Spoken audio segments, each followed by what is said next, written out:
Subscribe now and press the bell icon. Never. VIP Music present. DJ Bhanu, DJ Bhanu, DJ Bhanu.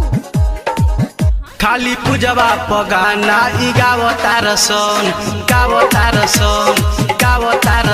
खाली जुलिया पगाना गावतार सन खाली पूजवा पगाना गावतार सन खाली पूजवा पगाना गावतार सन सच कही अपन बही चोदावतार सन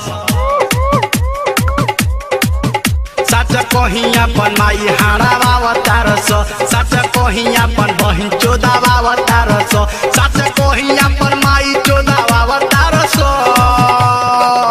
खाली पूजवा पगाना गावतार खाली जुलिया पगाना गावतार DJ Bhanu, DJ Bhanu,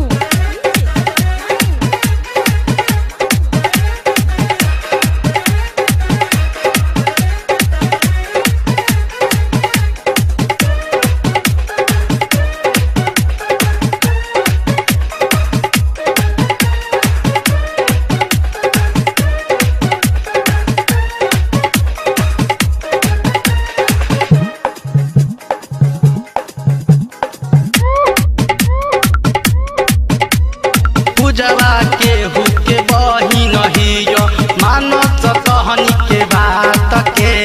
ना मन बसत लागता देवता बारस कहनी के लात के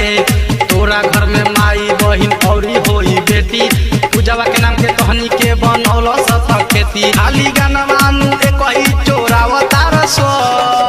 खाली पूजवा के नाम धके गावतार सो खाली जुलिया के नाम धके गावतार सो खाली पूजवा के नाम धके गावतार सो खाली पूजवा पगाना गावतार सो खाली जुलिया पगाना गावतार सो DJ Bhanu, DJ Bhanu, DJ Bhanu.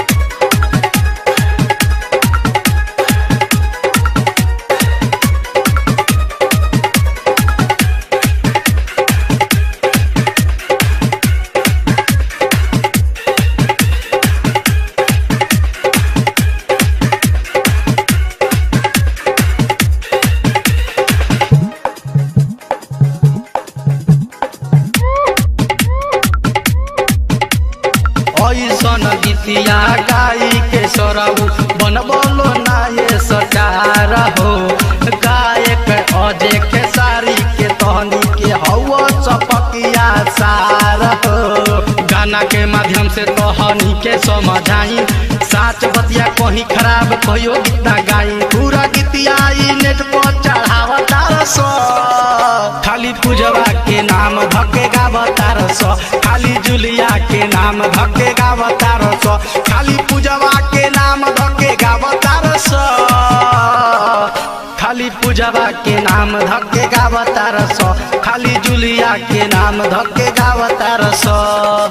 सच कहीं अपन बहिन चोदावा